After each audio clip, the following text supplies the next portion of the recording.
Let us discuss capacitor. A capacitor, it is a system of two isolated conductors.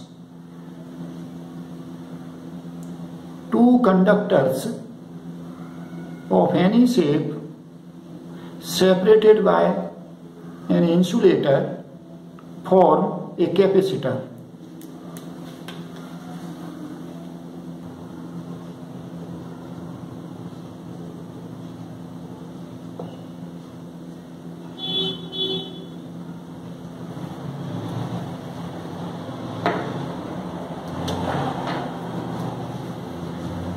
Capacitor, two conductors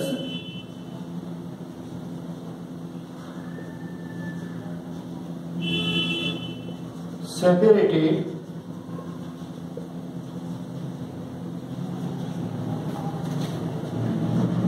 by an insulator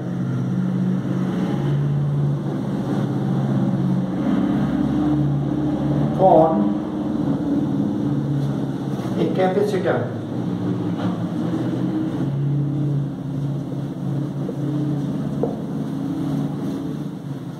These conductors, they may be of any shape in general. Say this is conductor 1,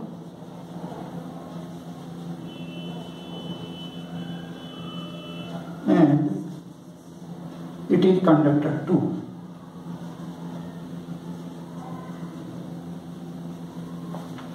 In between them there is some gap, that is, these two conductors, they are separated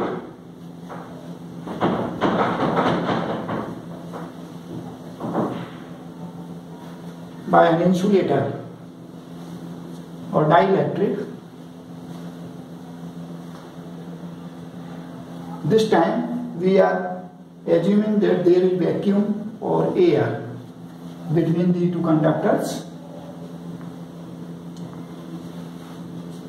So this system of two conductors, it is called a capacitor. These two conductors, they are called plates of the capacitor.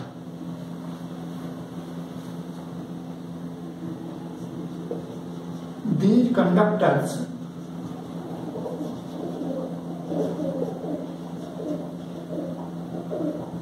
are called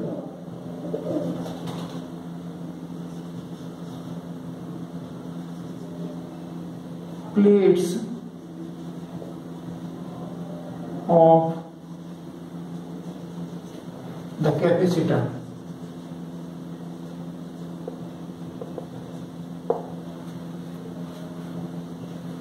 If this capacitor, it is charged, then one plate, it has plus Q charge, and other plate, it has minus Q charge.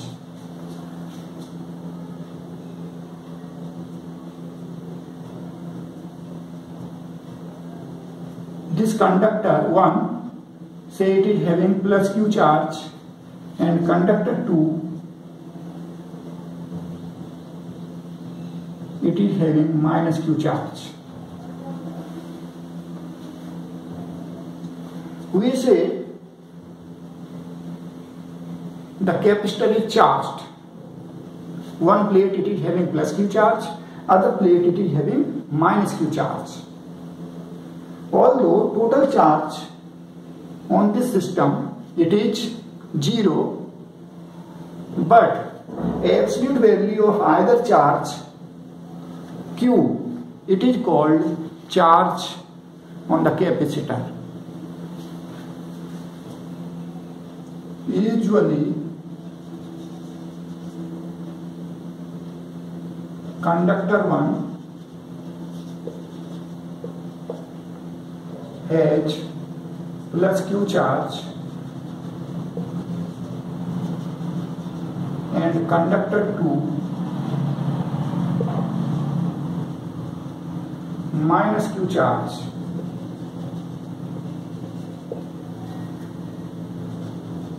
Absolute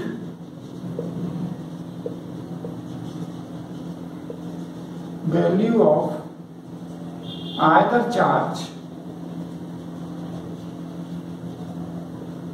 plus q or minus q is called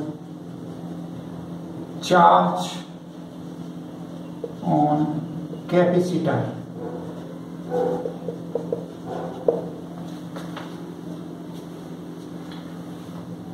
Since plates they are conductors, and you know, if conductor has charge, so charge it is situated on its surface, and a conductor it has constant potential throughout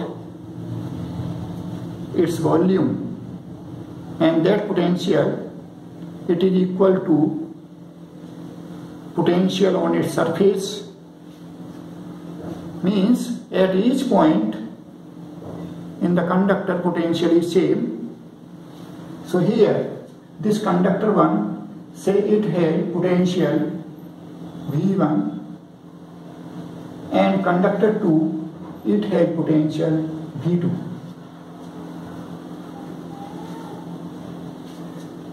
Potential difference between these conductors, this is generally denoted by symbol V in case of capacitor. Absolute value of this potential difference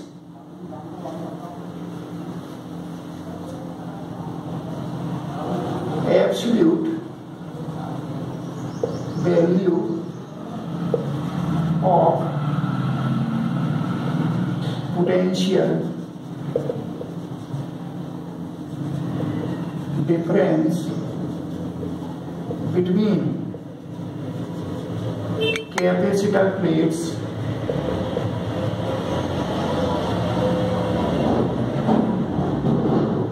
is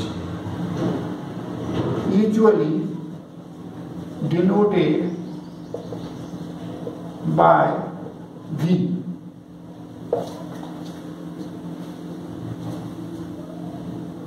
This V, it is called potential difference between the plates of the capacitor. Remember, it is absolute value of the potential difference between the conductors, that is plates of the capacitor. Here you can see, if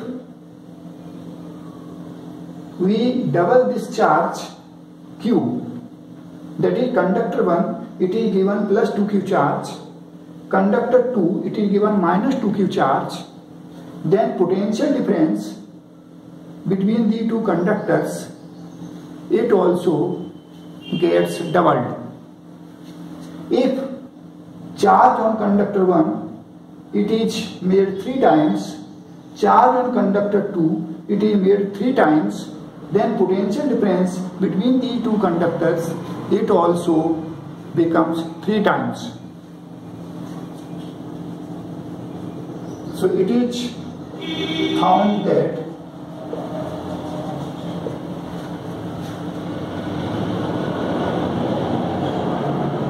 Q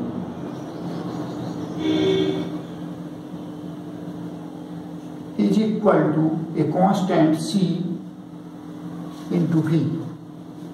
Here Q, this is the absolute value of charge on either conductor. V, this is absolute value of potential difference between the plates of the capacitor. So Q is equal to CV, where C is a constant called capacitance of the capacitor.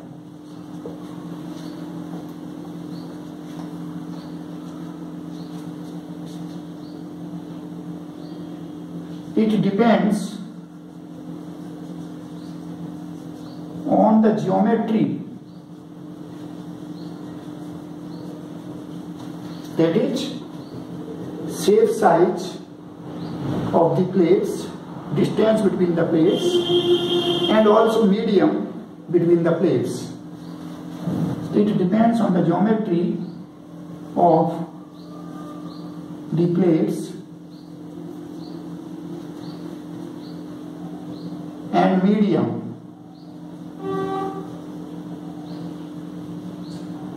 between the plates.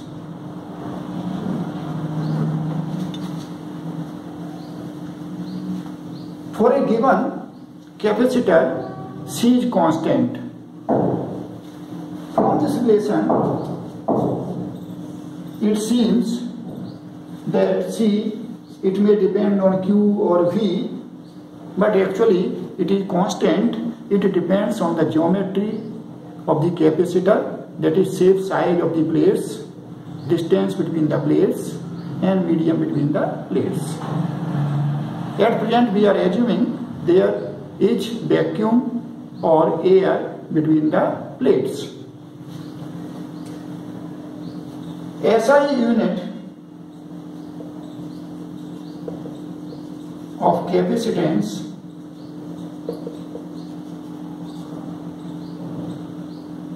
C is Coulomb per volt.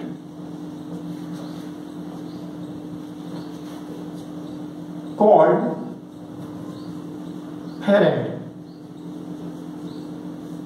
denoted by symbol capital F. That is 1 farad, it is equal to 1 coulomb per volt. You know, coulomb, SI unit of charge, it is a large quantity. 1 farad, SI unit of capacitance, it is also a large unit. So we use submultiple of farad.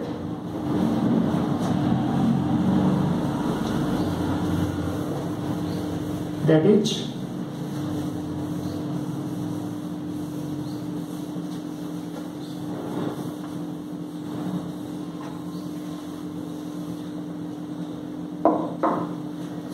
microfarad. 1 microfarad, it is equal to 10 to the power minus 6 farad. 1 nanofarad, 10 to the power minus 9 farad. 1 picofarad, 10 to the power minus 12 farad. So you have seen a capacitor, it consists 2 conductors at some distance apart, that is isolated conductors. If these conductors, they are plates kept parallel to each other, having equal area and separated by some distance, then this capacitor, it is called parallel plate capacitor.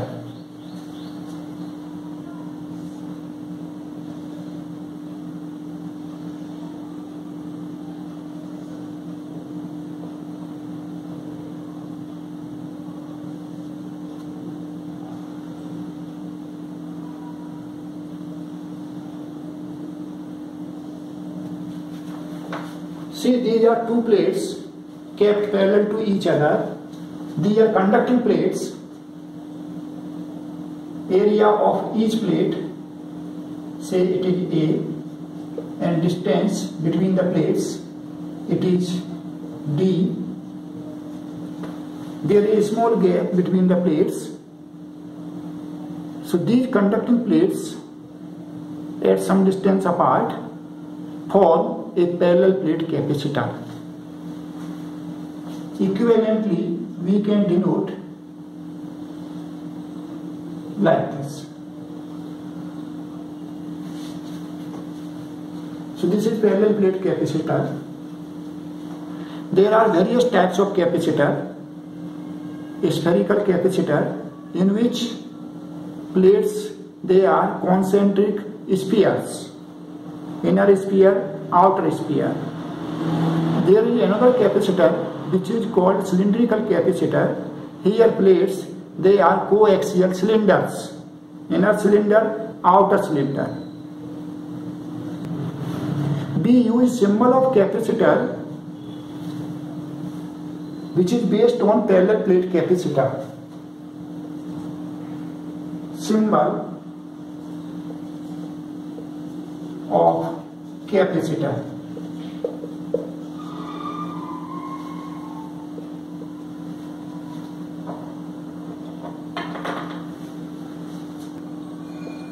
A capacitor is denoted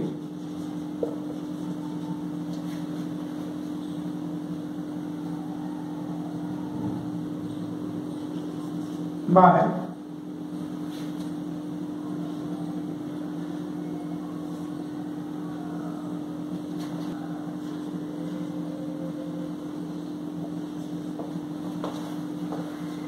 so a capacitor is denoted by this symbol. This is based on the structure of parallel plate capacitor. So capacitor, it may be of any type, but we denote the capacitor by this symbol, which is based on structure of parallel plate capacitor. So now let us see how a capacitor can be charged.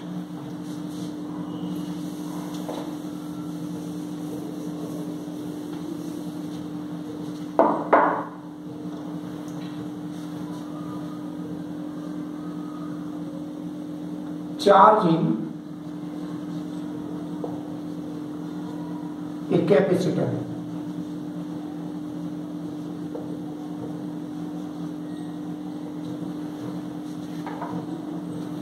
Usually we can charge a capacitor, that is, we can give charge on plates of the capacitor by connecting a battery. See, this is a capacitor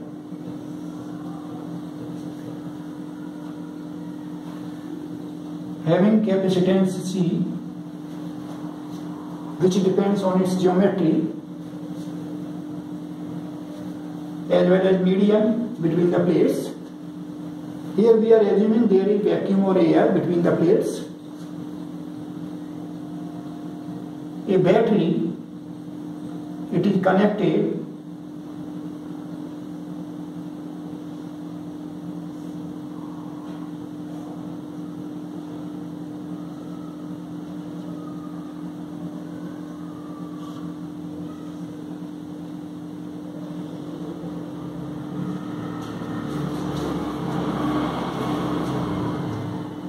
this big line, it denotes higher potential of the battery, that is positive terminal. This small line, it denotes lower potential, that is negative terminal of the battery. There is a switch S and a capacitor. So a capacitor, it is connected with a battery through a switch and by connecting wires. These are connecting wires. When this switch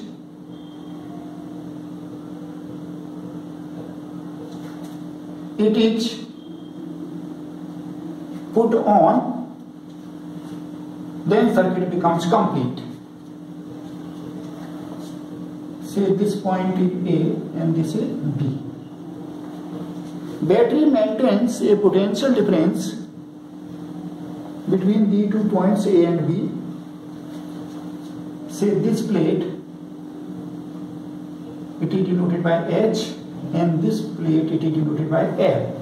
When this switch it is put on, circuit becomes complete, and free electrons from this plate,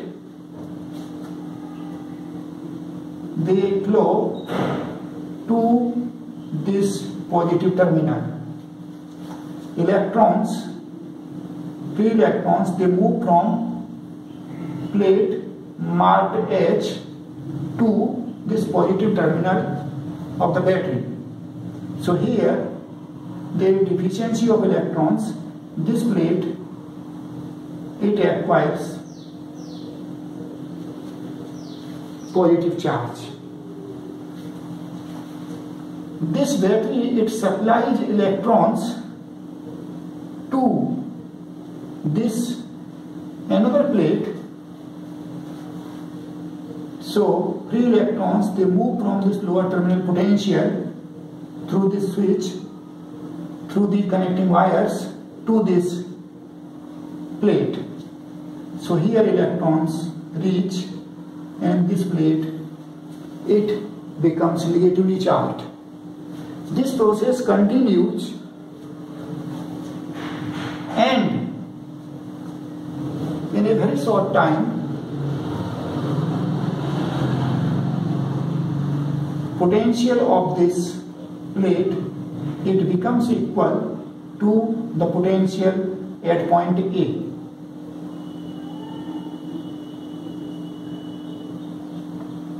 Similarly, potential of this plate, it becomes equal to the potential at point B. And we say that this capacitor, it is charged. And when it is fully charged, potential difference between the plates of the capacitor, it becomes V. See, as soon as this switch is put on,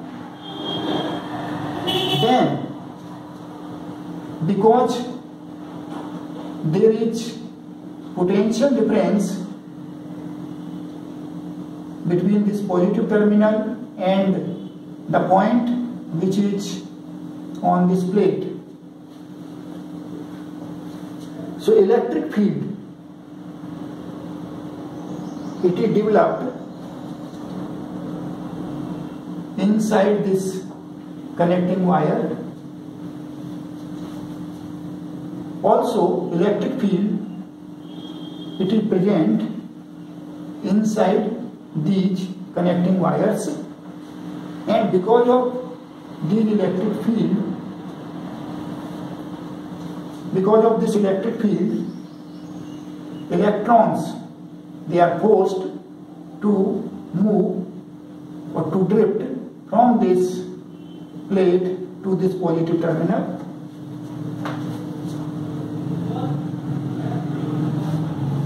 The number of free electrons which reach here, exactly that number of free electrons leave from this negative terminal and they flow through this wire and they enter at this plate. And after some time, potential of this plate, it becomes equal to potential at this point A. Similarly, potential of this plate marked L, it becomes equal to the potential at point B. When this happens, there is no electric field inside this wire and also inside this wire. So movement of free electrons, it stops, and this capacitor, it becomes fully charged. So this is how a capacitor, it can be charged by connecting across a battery. And here you can see When this becomes fully charged, say it is one plate it is having plus Q charge, other plate it is having minus Q charge. And you have seen relation between charge on capacitor plate, potential difference between capacitor plates, and capacitance. Q is equal to CV. As Q increases, V also increases. C, capacitance of the capacitor, it is constant, depends on the geometry of the capacitor and also medium between the plates. So now let us see this checkpoint, that the capacitance C of a capacitor increase, decrease or remain the same when the charge Q on it is doubled and when the potential difference V across it is tripled.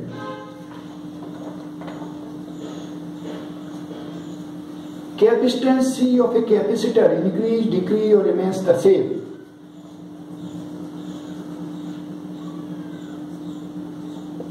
So number A, when the charge Q on it is doubled. You know capacitance C is equal to Q upon V, where Q this is the charge on capacitor, V this is potential difference between the plates of the capacitor. C is equal to Q upon V. When the charge Q on it is doubled, then V also gets doubled. So C remains same when Q is doubled. B, when the potential difference V across it is tripled. When potential difference between the plates it is tripled, then of course charge on plates it also changes in such a way that this ratio remains constant. So in this case also C remains same when V is tripled. You know C is equal to Q upon V. It seems that C should depend on Q or on V, but actually C depends on the geometry of the capacitor. Once a capacitor is given, then its capacitance is fixed. It does not depend on the charge on its plate or potential difference between the plates. If we change charge, then potential difference changes. If we change V, then charge on the plates changes in such a way that Q upon V remains constant.